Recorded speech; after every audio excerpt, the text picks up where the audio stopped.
Hello, all, and welcome back to a new episode of TV and Us, a conversation show about the TV series we just can't stop talking about. My name is Jennifer Hahn. And I'm Sarah Callan. And each season we focus on a different show, reviewing it episode by episode, and we invite you to watch along with us. Right now, we're reviewing The Bear Season 4, and today we're on episode 6, titled Sophie. If you haven't watched this episode yet, this is your spoiler. Please check it out before continuing to listen to the rest of our conversation. Okay, Sarah, do you want to kick us off with a summary for episode 6? The summary is Sophie's here. That's it. That's so funny. That's all we get. I love that. I'm so pleased.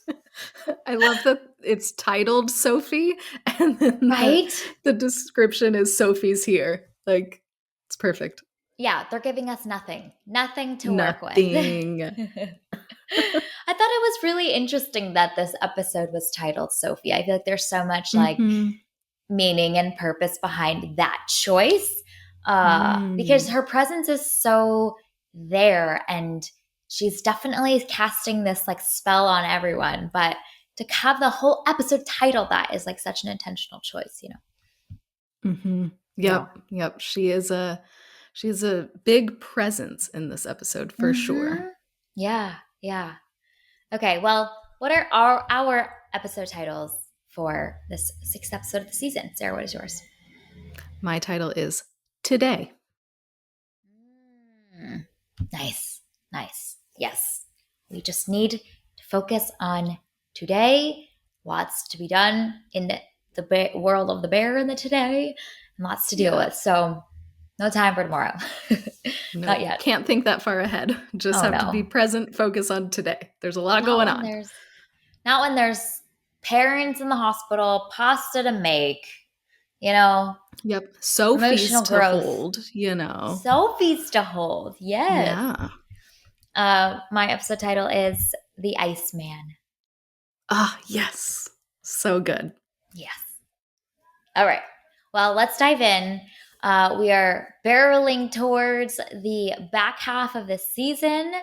Thoughts about some of the big moments that happen in this episode. It's interesting. I feel like in The Bear, it feels like nothing happens, and yet everything happens every time. Like from a circumstantial perspective, so much is the same, but there's these big moments that happen for our characters that feel significant for them. So yeah, tell me your thoughts about this 6th episode. Yeah, this is one of those kind of interesting episodes that, like, while I was watching it, I was having a good time. Like, we have a lot of good emotional moments with the characters, a lot of really funny moments with the characters too, especially in the kitchen and all of the dynamics that are happening there.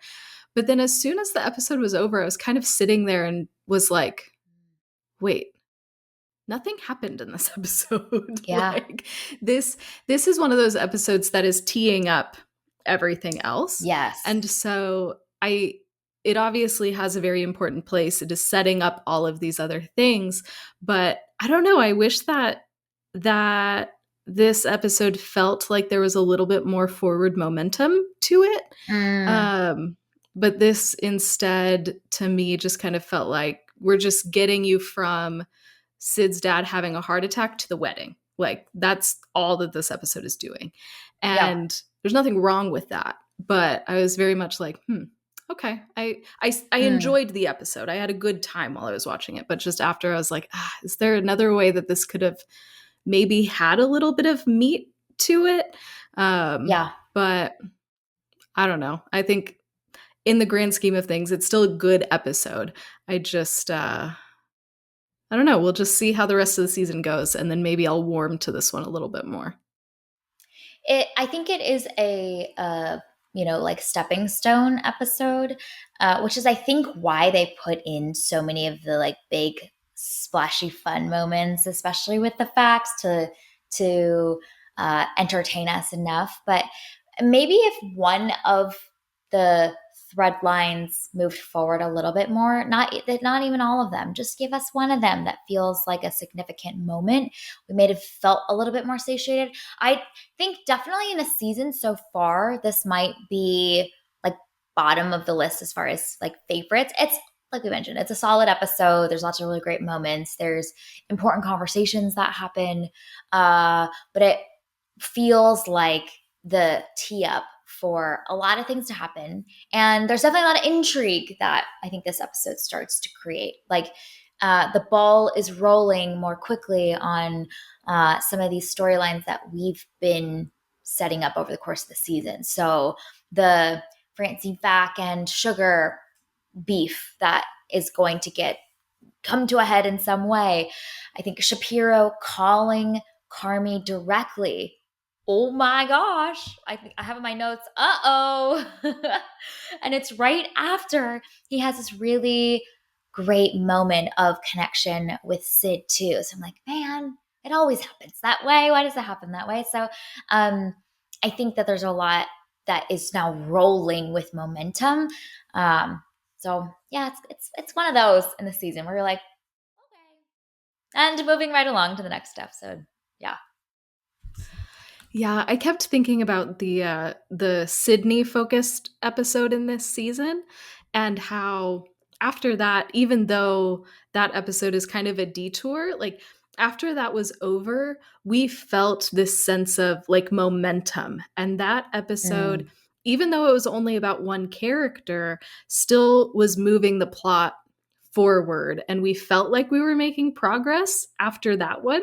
Whereas this one, even though we have everybody present, really felt it really is just getting from one thing to another, which is not bad. But I was just like, ugh, could we have had like you were saying, just like one of these threads make a little bit more progress? Or I don't know, I just wanted a little bit more meat to this one. But I think we're gonna get a really explosive episode. The wedding episode should be really explosive, and everything in this episode is just like teeing that up.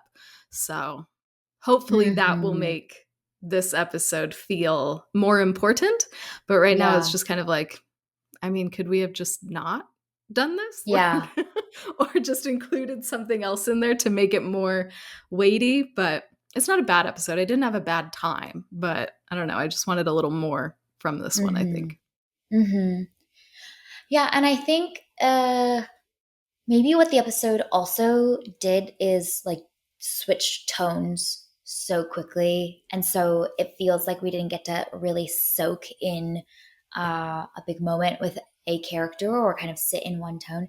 For example, there's a huge moment of like vulnerability and breakdown that Sid has at the hospital with Claire, which is so huge. And I love how long that scene lasts. I love that we don't cut away. We've never seen this side of Sid before. So feeling like we as the viewers got to be let in on that moment with her is so significant, you know? And it reminds me a lot of that like 7-minute opening monologue sequence that Jeremy Allen White gives in a previous episode at a group meeting where he's expressing so much that's so deep and it feels like a huge character moment that we're now experiencing. And I think I remember that episode feeling the weight of that and feeling the stakes of that and feeling the aftermath and the come out of that throughout the whole episode. And I think that this episode would have been stronger if it had almost been a little bit more focused around Sydney and maybe other characters experiencing similar things as Sydney. So it doesn't have to be all about Sydney, but something that pulls a thread line throughout the whole thing. And maybe switching to the like chaos of the facts so quickly and kind of getting taken out of it didn't allow the full moment of this huge character significant moment in her life, literally, and for our relationship to her as a viewer with her. I think it could have allowed that to breathe a little bit more, or to kind of collage other things that characters are experiencing together and put it kind of in conversation with each other in a really interesting way. So maybe not cutting away from that tone so much, and staying within that hue of emotion. in some way would have also helped maybe make this stronger and allowed our mind to like wander a little bit and mull on and really feel what Sid is feeling right now. I think that is such a good point. I think it also doesn't, like, this episode almost tonally doesn't fit with the rest of the season either.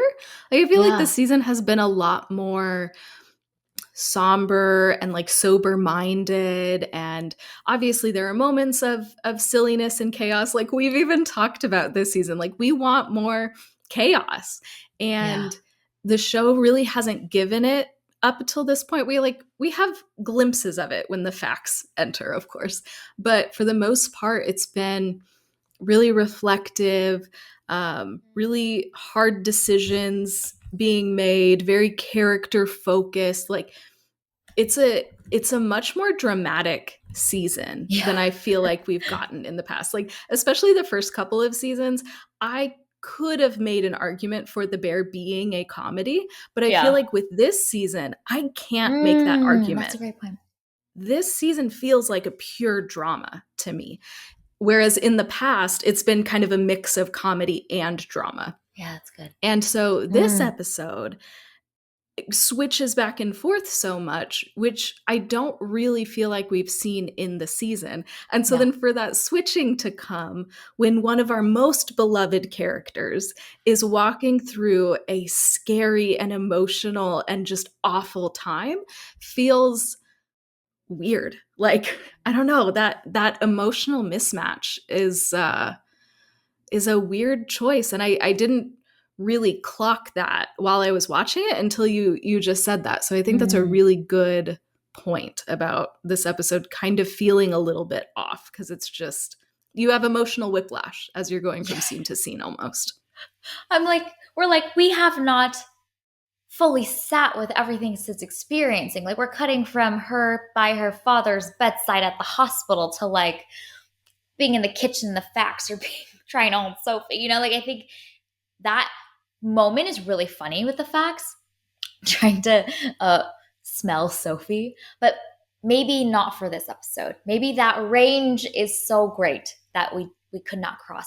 I think my proposal is Richie's kind of reflection and moment of feeling lost and feeling like a mess and feeling isolated, and that conversation he has with Jess and then paired with the voicemail he leaves to Tiff. I feel like that's very in conversation with Sid feeling like she's lost and she's a mess and she's been disconnected from her father, but feeling like, but like family is the most important. Like, what else matters than to call the people that you worry about and that worry about you? And so, like, Richie's kind of in a similar state, and there's some great levity in Richie's voicemail and his conversation with Jeff that could have been paired well while still underlying hitting on a lot of the same emotions. And then my other thought was Sugar and all of the things I'm sure she's experiencing becoming a mother, I think is also really interesting to be paired with Sydney thinking about her father and kind of these parent child relationships, and Sugar being almost from the other lens of being the parent now, and what worrying about Sophie looks like, but how it's all coming out of love. And so that being a way to be put in conversation with Sydney, feeling the guilt of her father worrying about her, but actually it being reframed as, no, it's beautiful that he cares so much about you, that Claire's kind of helping her shift her mindset on. And so I think something with Sugar could have been really interesting and similar, again, similar emotional hues together. So I was thinking about Richie and Sugar potentially being a really great collage with the Sydney moment too. Yeah, I was also wanting a little bit more of like Tina and Marcus in this episode Ooh. too, because like Marcus and Sid have such a deep bond with each other. Mm-hmm. And I mean, you even see that in the episode where Carmi is like, hey, like I wasn't supposed to tell you, like nobody, like don't spill the beans that I told you. And Marcus later in the episode is like, yeah, I already called her and left a voicemail. Like, so Yeah. you see the care that he has for her. and Yeah. and then Tina too, she orchestrates the group voicemail. And Yes. so I think Tina and Sid have such a great relationship too, and Tina has learned so much from Sid, but this is a moment for like Sid to like learn from Tina, maybe receive some of that like mother instinct, because Tina is a mom and she's very like, Yeah. she has that motherly instinct to her. So I was really Mm, hoping to see maybe more of those two characters, and maybe that'll show up in the next episode. mm, um Once Sid is out of the hospital, maybe Tina and Marcus will mm. have more of an opportunity to care for her and be there for her. But I thought that would have also made sense tonally, because those two characters are more of that vibe. So basically, I think what we've arrived at is you can Facts. keep almost everything in this episode. Just remove the facts. We don't need them in this episode. They will be very prominent at the wedding episode, I'm sure. So, like, Yeah. bring all their craziness there. We don't need them in this episode. Mm-hmm. Mm-hmm. And I think also maybe putting the whole Francie Fack business with sugar in either like an earlier episode and tee that up more, or put it in the next one. But like that whole bit, I was like, I don't care about this beef that's happening right now because Sid's going through it. You know what I mean? I think, and I, yeah, I don't know. I feel like there's a lot of fixation on that too in the back half of this episode that I was trying to care about, and I could feel myself trying to care about it because I know it's going to be important, and I know there's some like thing that's going to help bring this group together or not in some way, and it seems to be a key center point of some of the emotional beats of the season.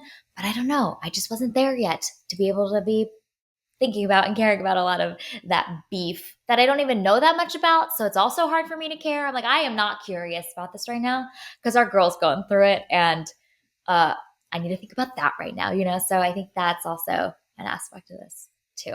Get that into the next episode, maybe. Yeah, yeah. Or the previous episode too. I think that would have fit better Mm, there as yeah, well.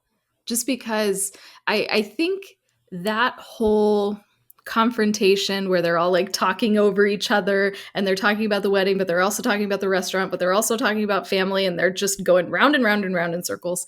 I think that leads to the important conversation at the end between Sugar and Carmi that is really yeah, valuable.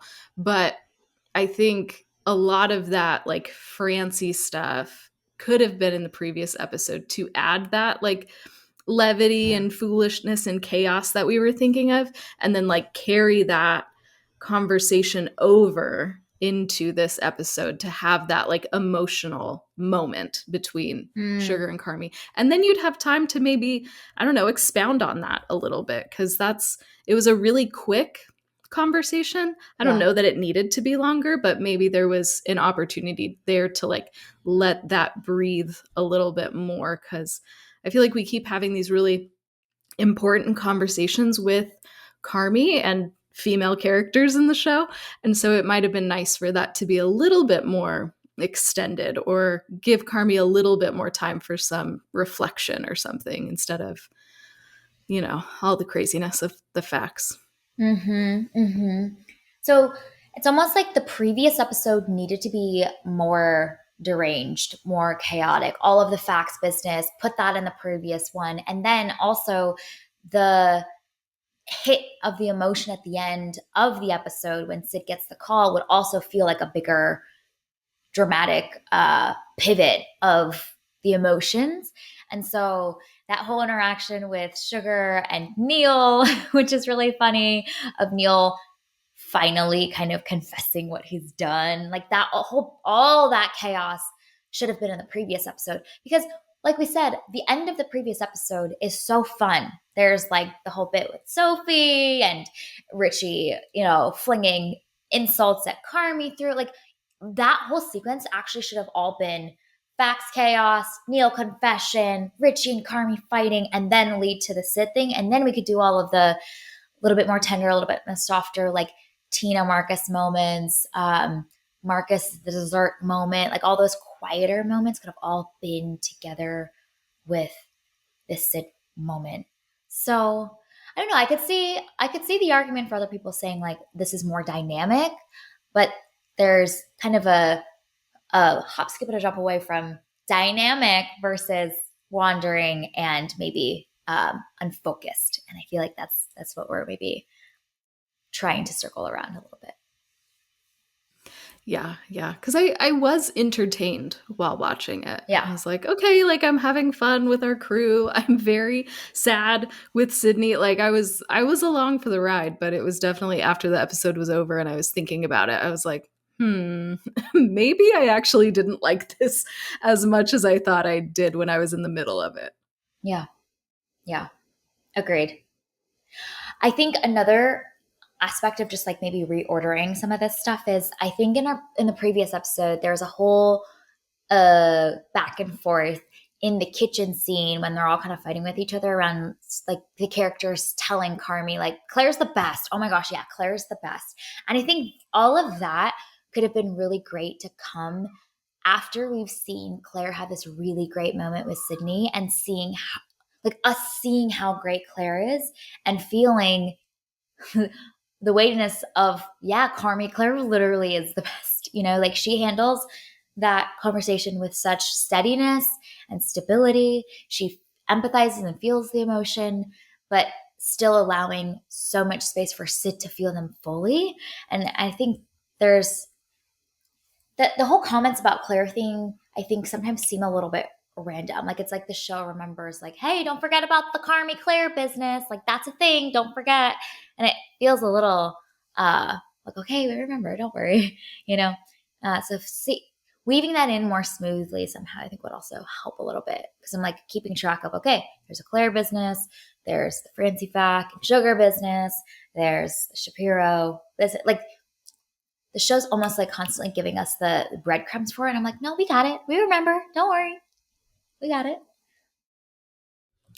Yeah. Yeah, I didn't need the like Claire is the best stuff. I just think it's funny that they keep like piling onto Carmi and beating him up even more, which is Yeah. probably mean, but I think it's funny. But I loved that scene with Claire. Like we even talked about it in our review of the previous episode that like we want Sid to be okay. We want her to be like cared for. We don't want her to walk through this alone.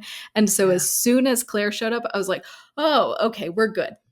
Claire is here. I don't have to worry about our girl. Claire's Yeah. got like, I just immediately was like, oh, yeah, this is going to be great. Cause I had honestly forgotten that Claire worked at a hospital. Mm. So it was great to see her show up. And then that conversation is just, it's so well written. It's so well acted. Like, what an incredible moment and what a great way to showcase grief and guilt and all of these things and how we like Yeah. beat ourselves up in moments of crisis and the desire to fix things that really we can't fix and don't need fixing. Like I loved how much was in that conversation and how it was communicated in a way that just felt so real. I feel like it's really easy in TV shows and movies to have like this dramatic grief scene and it's just so big and doesn't feel true to life, but this just felt so human, so raw. It was just, man, what a phenomenal scene. So good. Yeah, it really is so well done. I love what Claire says around like it's a beautiful thing to worry about other people and for them to worry about you because it means you care and there's connection and you are not alone. You're not isolated. Like the blessing of that, she's really literally rewiring, reframing so much of the way Sid was viewing the worry that she felt like she was responsible for. And I think The Bear does such a great job of showcasing characters being able to speak things to each other that kind of really shape and massage and help them see things maybe a little bit differently. We've gotten to see, like we've mentioned, Tina do this for Carmi, Sugar do this for Carmi, and it's cool to see someone do that for Sid. She's so hyper independent and always has it all together that for someone to see and notice like, I think you're believing this thing that is wrong, that is maybe close to the truth but not quite exactly what it is, and to release that burden off of Sid, I feel like was really significant.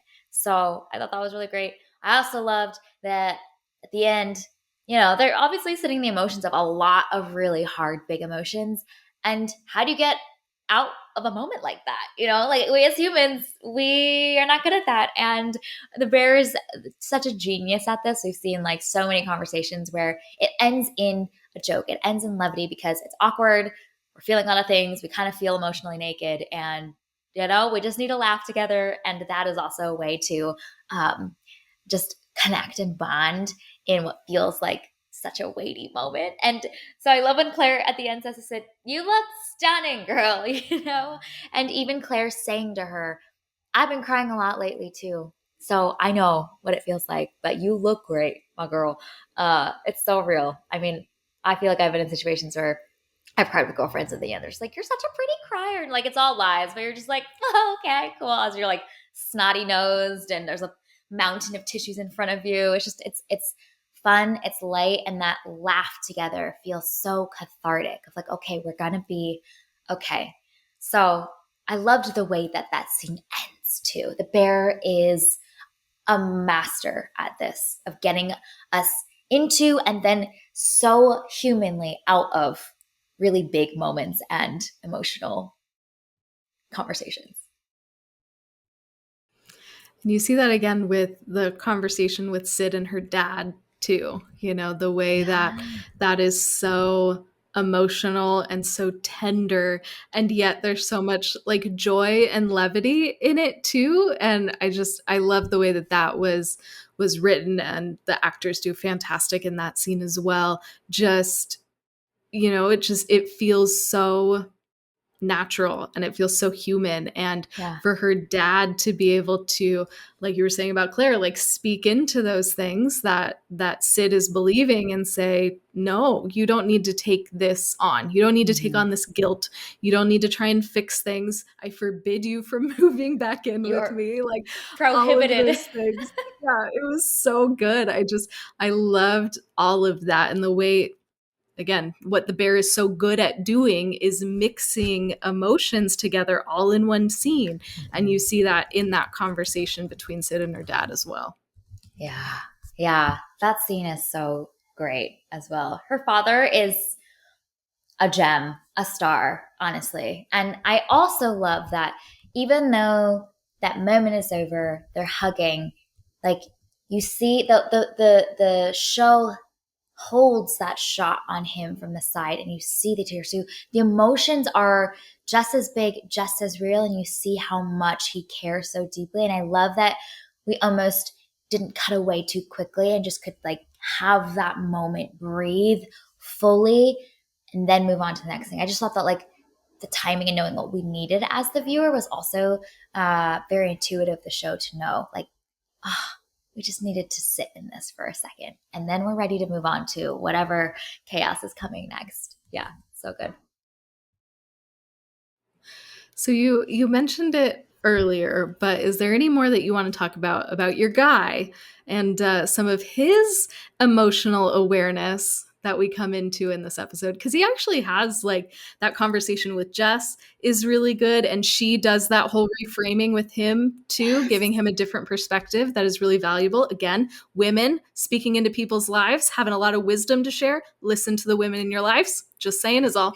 And then Richie goes and has that chaotic and very emotional voicemail that he leaves Tiff. So we're seeing Richie growth and also, his brand of chaos all in one. I loved it. I'm here for it. I love how uh unable to hide his emotional reactions Richie is.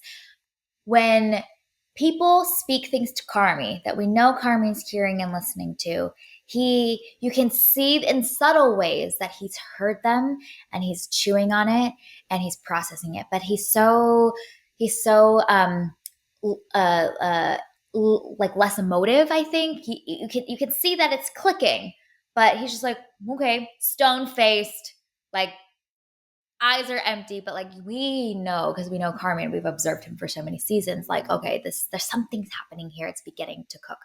Richie is so unable to hide when he's like, oh yeah, that's a very good point. You know, you just see it in his eyes. I love that he wears his heart in his sleeve, and then he has his such specific, unique brand of being able to communicate a feeling that is so universally human, but doing it in a way that is silly, it's over the top, it's ridiculous, but it does get at the heart of what that emotion really feels like. And his flair for the dramatic, his larger than life like way of living, I think really shows up and allows, I think for me and for other people hopefully watching the show, clarify and really know that Richie like actually feels the same thing that we feel. So his whole description of like, so yeah, like I feel like we're rocks and like your rocks are all together and they're over there and like I'm just like one rock over here. Like that's what it feels like, that distance, the separation, the feeling of isolation while seeing that others are like conglomerating together and feeling left out of that. Like that is so well done. But he's using a whole rock metaphor and it's silly and it's whimsical. And so I love how much the show is able to use the way that Richie's wired to communicate some really true emotional experiences, but do it in a way that's wrapped up in something that feels palatable, it feels fun, it feels accessible. So I ate it up. I love it. I love when this character is able to clarify and communicate so much so clearly and exhibit that emotional awareness that is hard to do, but he's oddly really good at it, surprisingly. You know, he doesn't look like he would be, but he's quite in tune sometimes. Yeah, that's one of the things that I find so funny about Richie because he is so like brash and in your face and loud and just kind of a wild out there kind of character. And yet, like you said, he is able to give voice to these very real emotions too. And it's just, man, like what a superpower though, to be able to like so specifically identify and then communicate your emotions. Like that's such a gift. I don't have that. I'm working on it. And so I love those moments with Richie, but I also love that he's just a chaos agent and is having this whole emotional moment on a voicemail, and then he talks for too long and reaches the limit. And so it's those little things. And again, I think that's one of the things that the bear is so brilliant at, because it's this really like vulnerable, tender moment. Obviously, Richie is doing it in his special Richie way. And then it ends with absolute chaos and foolishness. And it all makes sense because that's who the character is. And Mm-hmm. the character is so endearing and we're rooting for Richie. We like Richie. We want him to succeed. And those two things, the vulnerability and then just the brashness, both exist within him and both exist in that one voicemail message. So that makes sense, even though it's chaotic.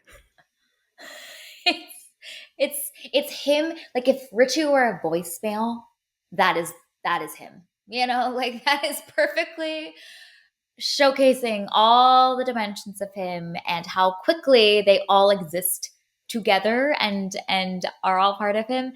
uh you know, like it's so calm and reflective, and then he's yelling into the phone on the side of the street and you're like, oh my gosh, just imagine. I'm just imagining Tiff being like, you know, in her wedding dress fitting, coming out and being like, what is happening right now? But gotta love him, you know? Yeah, it's so good. It's so good.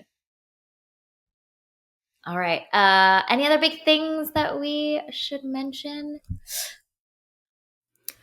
Any of them? Another moment that I thought was notable. Oh, there's a couple of things. Okay, so one moment that I thought was really notable was Ibra having that little meeting with his crew, Yeah. and they're all talking, collaborating. The guys are able to offer, feedback and suggestions, and they're able to Yes. dialogue about it. And so I love seeing that and seeing Ibra's leadership style, because we've seen how Carmi runs a kitchen. We've seen how like Ever ran. We've seen how Sid has run the kitchen when she's been in charge. Like we've seen people lead crews in very different styles. And we see just how collaborative Ibra is and making space for them to be able to like speak into this restaurant and like have ownership over what they're doing, even though it's just sandwiches. But they play a big role. And I love that they have the seat at the table and he's making Yeah. space for that with them. I think that that's so valuable and also just a reflection of who Ibra is as a person and just how he's leading this little restaurant enterprise. Yes, yes. And I also love seeing how much he makes space for them to just be them. Like we've got big, colorful personalities that we mentioned that's running the sandwich shop. And he doesn't try to have them fit into a mold or like speak one after each other. They're all just talking over each other. And he understands that that's how they're wired, that's what their personalities are like. And that great things happen when they're just like spitballing a million ideas at each other. And then one guy at one point, I think his name's like Christopher's name, just like swing on him, like it's chaotic, but he is managing and understands that that is good. And that is what these people need to be their most creative, innovative selves. And he's not trying to fit them in anymore. So I just love how much he understands who they are and what they need to be their best selves. So I thought all of that was really great too. And he's so different from them. So I think it would be easy to not understand them and how they're wired, but he sees them so clearly and is able to just be like, all right, yeah, this is the most chaotic meeting ever, but like this is our crew, this is what we need. And allowing that to happen and unfold in the way that it does organically. Oh, it's so good. I love it. Yeah. Go Great. Ibra. Well, The other big thing that I wanted to bring up is the kind of the ending shot of the clock. oh, yeah. 329 hours is 13.7 days. So we're down to less than 2 weeks by this point in time. Oh, And I hadn't, like, obviously we knew that time was passing because they keep showing the clock. Obviously, like, we're jumping ahead in time, blah, blah, blah, blah, blah. yeah. Things are progressing. I didn't realize that we were at the under 2 weeks Me mark by neither. this point in time. And so that helps, like, even reframe some things for me because I was thinking we were maybe at like a month Same. ish. Uh, but we are further along in the timeline than I thought. So I just wanted to bring that to the table. Well, it's a good thing you are unlike Carmi and you are good at math, you know? I mean, I I just didn't used the register that calculator either. on my phone. Ah. Because I was just like, oh, time's passing. But I didn't realize how fast it's passing. And you feel maybe the characters like recognizing that there's time pressure, but we're about to see more sides of them come out as they deal with the time pressure that Mm-hmm. is looming even sooner than we expected. Yeah. Yeah. I have one last little shout out of a moment that happens in this episode, which is Sweeps sharing his approach with portion control that really helps him with managing the sommelier side of the business and Mm-hmm. seeing the way that Tina understands, creates that, and then creatively applies that to get her times down. I just thought that that was really cool seeing them work together and really be better together. I think like the beauty of Mm-hmm. a team is perfectly showcased there. The beauty of sharing how you're doing things with other people so that they can take what works so well and apply it.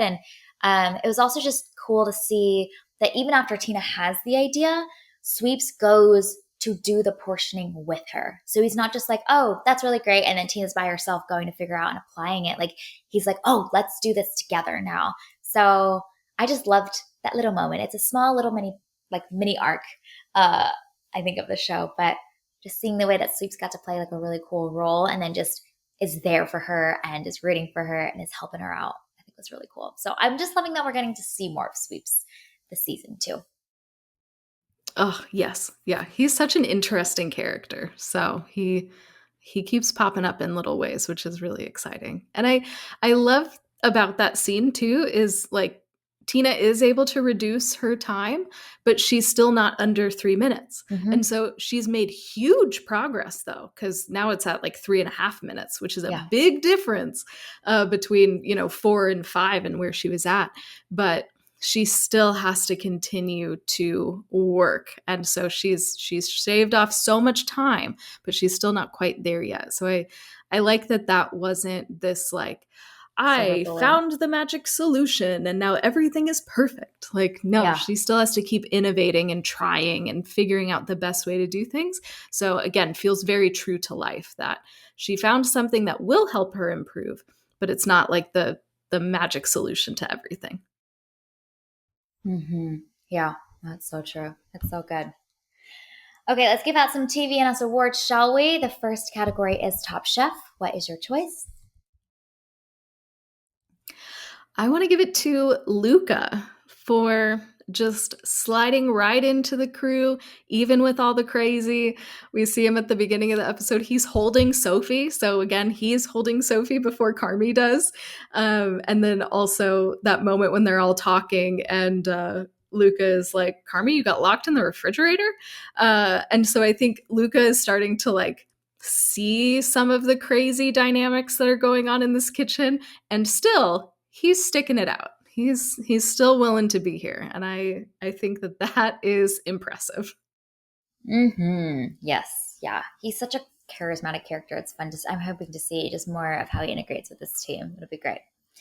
My choice for Top Chef goes to Jess for circling back on that conversation that she was starting to have with Richie, and not just like hearing him and receiving, but really like thinking about it more afterwards and taking the time to just go a little bit more deeper with him and really reframe his mind. So the care and attention, it felt like she took that conversation, mulled on it, and like thought about it more. And like, she knows how to communicate to Richie in the ways that he needs to, which I think is really cool to see in their dynamics. So loved that moment. Okay, next Mm-hmm. category is achievement and chaos. What is your choice for this one? My choice is fact telling Sugar about Francie. That Yep. whole moment of him just hiding behind the wall. Am I still a good boy? No, no, you're Oh my not, Neil. gosh. It's so great. It's so good. Yeah, that was an awesome choice. My choice for Too Many Chaos goes to the facts trying to smell Sophie and then describing her as chewed up raspberries. It's great. The facts are backing, they're doing their thing. So good. Spiciest line. What is your choice for this one? I want to give it to Sugar when she says, I will cut your ponytail off if you get close to her again. Yes, Mama Bear. And also Yeah. knowing how precious that ponytail is, I'm sure, to Neil. Yes. I know that so many dudes, especially that grow out their hair, like that is their pride and joy. They have worked and labored hard for that. So that was great. My choice for spiciest line goes to Marcus. I just love when we see some spice from Marcus. Mm-hmm. When Ted Fack interrupts the blue dessert prep and Marcus is just like, Ted, go away. Doesn't even look up, just Ted, go away. And he just wanders off. I'm like, all What I right, love about Marcus. that, what I love about that moment is that um, Ted's response is "Go Cubs" as he's like walking away. Go away, Ted. Go Cubs. What? Okay. It's Cool. so random. Yeah, that's great. All right, looking ahead, what are you excited to see in the next few episodes? I'm ready for this wedding. Like, they have been building this sucker up for so many episodes. Let's Yep. do the dang thing. I'm ready for this. And that, I mean, it is a wedding with this crew. It is sure to be so chaotic. All of the things that we've been wanting in this season, I'm sure we're going to get an abundance of chaos. I'm assuming that we will finally see Francie. We will have a fourth fact introduced to our lives. Yep. So I'm very curious about how all of that is going to go because I'm sure it's going to be insane. So We're going to see some chaos. Get ready. Let's get all the family members together. Claire's going to be there. I'm assuming Donna's going to be there. Tiff, Frank, all the people that have beef or a lot of emotional history with all of our characters all in one place. Gotta love it. Got to love it. Yeah, that's great. I am excited to see what is happening in the Shapiro Carmi call. Shapiro's like this like supernatural like force that just like stalks and is around and is constantly foreboding, and the show has spent so much time just allowing him to be this like presence that comes and haunts them at different moments. So something's about to go down, and I just wonder what that's going to do for the Carmi Sydney relationship, especially given everything that Sydney's going through right now. So I think that will be an interesting conversation. And finally, everybody will hopefully know what everybody's been up to, and we can just talk it out, So I'm excited to see that. And then, +1 on the wedding. Chaos. We are bracing ourselves for chaos. I'm just curious why this Francie fact business seems to be teed up so much. Why? I think that'll be interesting. So, we'll be here to see it. All right. We will be. Yes. Well, this was our review and discussion of episode 6 of The Bear season 4. You can find it available on Hulu. Thank you for listening to today's episode of TV and Us. Our name sums it up. We're big fans of TV and the powerful ways we can connect with each other and the world around us. This podcast is about all of us and our shared stories, so everyone is welcome here, and we're so glad you spent time with us today as we continue our journey through The Bear season 4. You can subscribe to this podcast on Spotify, Apple Podcasts, or wherever you tune to your favorite shows. Drop us a rating and review, letting us know what some of your favorite moments were from this 6th episode. You can connect with us on Instagram, Threads, and Blue Sky at TVNSPod, or email us at tvnspod@gmail.com. Check out our website, andusmedia.co, for the latest on TV and Us and our other podcast, Movies and Us. We'll be back soon to discuss episode 7. Lots to look forward to. Lots about to explode in this season of The Bear, so we're going to be here for it. In the meantime, we hope you have an amazing week, and we'll talk again with y'all very soon.